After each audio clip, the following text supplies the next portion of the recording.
Beautiful, beautiful boat, guys. Look at this. You're fully protected. You've got 360-degree views. Very cozy, right? That's the word. Very, very cozy. What's up, everybody? I'm excited today because I've got a super unique little trawler to show you all. She's a 2003 Menorcan 120 flybridge, and despite the lack of sails, she feels very similar to a lot of cruising sailboats that I've been on. This is one that you'll just have to watch the full tour to understand how cool this little boat is. As always, remember to do all the usual things, and without further ado, here's the tour.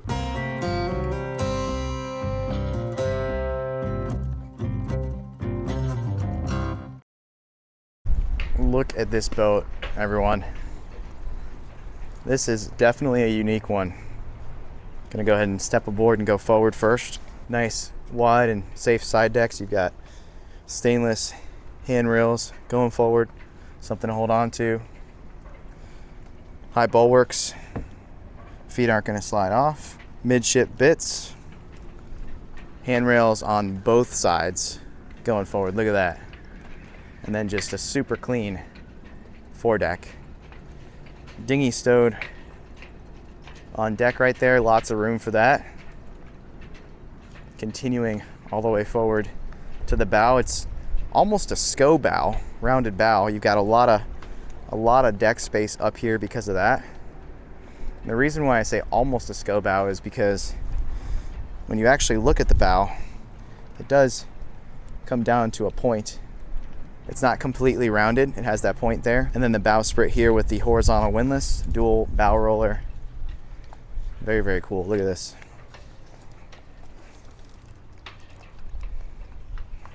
Really nice. Teak does need a little bit of cosmetic work, but it's in good shape aside from that. Beautiful, beautiful boat, guys. Look at this. So cool. Tons of room for activities, lots of space on this nice clean foredeck. You can set up some chairs up here. It does look like there's some cushions that go right here. Just relax. And then there is a fly bridge on this boat as well. So piloting the boat from up there would be really nice in fair weather. Continuing aft, again, nice and safe. There's lockers on the port and the starboard side decks that are pretty big. We're gonna open those in a little bit. But first, we're gonna go up to that flybridge right here and check that out. So I'm standing up here on the flybridge. The life raft is up here, and then the radar. I probably only wanna use the radar when I'm down at the interior helm position because that's right at head level up here. But aside from that, really cool spot, good fair weather spot to pilot the boat from. You do have a bimini that goes over all of this. It's just down because the boat's in storage mode, and you do have storms that come through here, so it makes it easier to stow. Here's the upper helm station right here.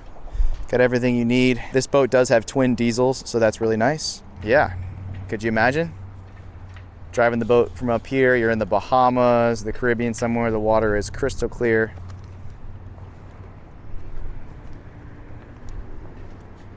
Very nice. Let's go ahead and head down.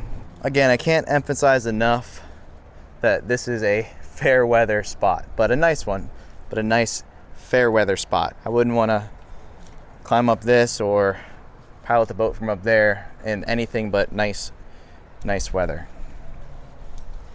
But that's why you have the interior steering position, which you guys will see in a little bit. Back here we've got kind of a canoe stern, and I'm gonna say again, kind of a canoe stern, because when you come all the way back, that's the actual stern. That's not just a swim platform. The actual transom of the boat is down there. So that's the real stern of the boat.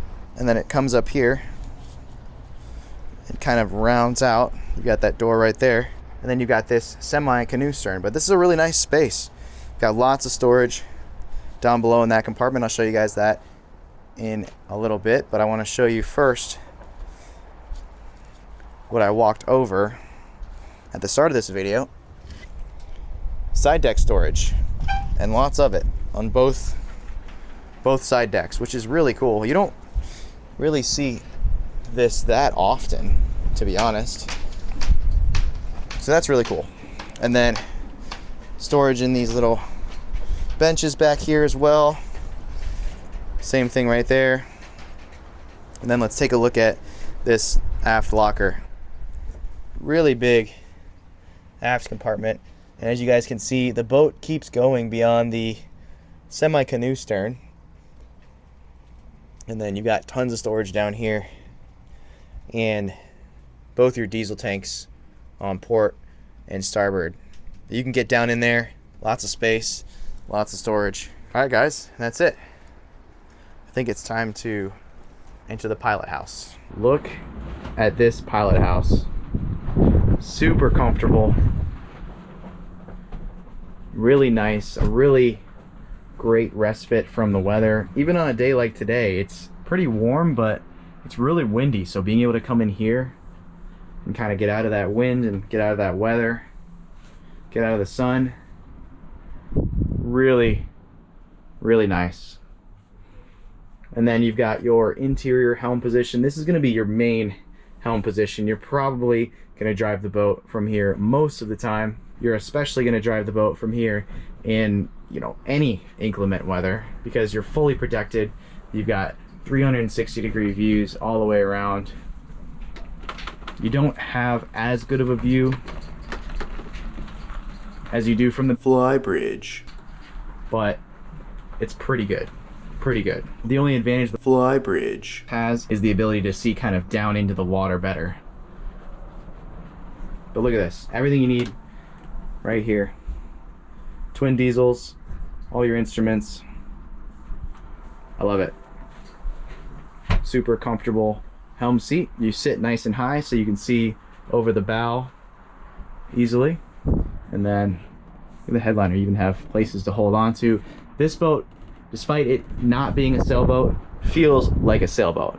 It feels like it was built to be comfortable and safe at sea and in bad weather as well. This comes out, this becomes a berth if you want, which is pretty nice. You can have someone on watch and then another person can be sleeping, you know, ready to come up on watch right there.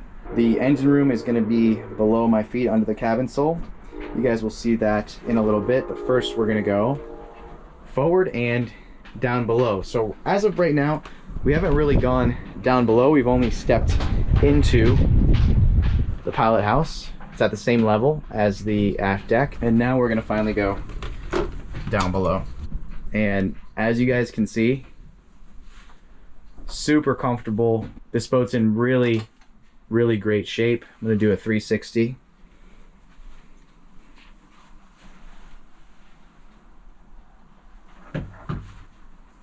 Very cozy, right? That's the word. Very, very cozy. Going all the way forward. This is a 2-cabin, 1-head layout. The main cabin is the V berth up here, but it's a really big V berth. There's an island berth up here, double island berth. Feels really spacious, mainly because of that hybrid SCO bow, right? You've got tons of beam coming all the way forward. So you've got a nice big forward cabin here. Lots of storage on the sides for your clothes. And this joinery is in really good shape, and it's really, really high quality. Look at that. It's thick, it's beautiful. That's what she said. Really nice lockers. Really nice woodwork. There's a TV up here, mounted on the bulkhead, and then a mirror, full-length mirror up here as well. The main salon is really on the starboard side right here. You got your main settee, L-shaped settee, really comfortable looking, storage all around and below, and then an opening table right there that can also come down and become a berth. So there's a convertible berth here, another convertible berth in the pilot house, and then 2 other berths in the cabins, right? So you got lots of sleeping options, which is pretty cool. After the main settee is honestly kind of a smaller galley for a boat this size. However, very well equipped. You've got your electric cooktop, cold storage, microwave, double sink, and then your main distribution panel above all that. So really everything you need and nothing you don't, and pretty high quality under the companionway stairs, you've got a wine bottle rack and vent for the air conditioning, it looks like. And then to port, there's another cabin and then the head. So let's take a look at the port side aft cabin back here. You do have pretty much like a single berth that looks like it can be turned into a bunk bed as well. So you can have 2 single berths in here. That'd be great for kids, for sure, or having multiple guests aboard. And then you've got clothes storage in here, as well as what looks like a blower for the engine room. Another full-length mirror. And then finally, a nice big head. It is a wet head, but it's a good size. Good size, good quality wet head. And you even have a curtain to keep the water from going all throughout the head when you're showering. So really nice. And lots of storage. Look at that. That's probably the most amount of storage that I've seen in a head of this size. Really cool. And finally, let's take a look at the engine room. So that's going to be right down here. So looking down underneath the cabin sole, there is a generator in the middle and twin what looks to be Volvo diesels.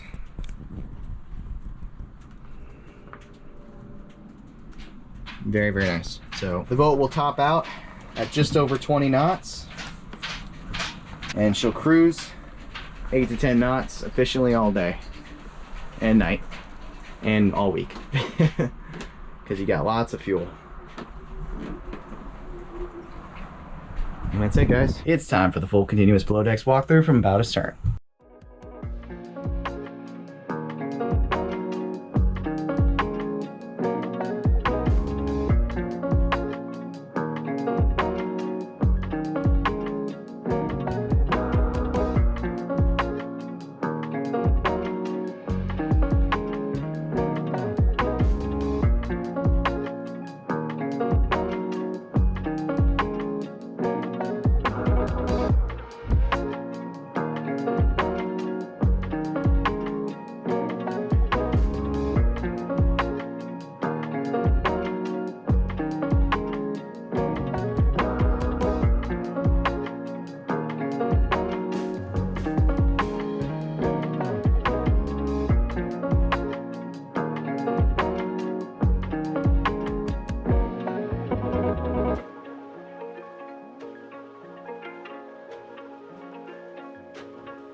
So what do you think? Let me know in the comments below.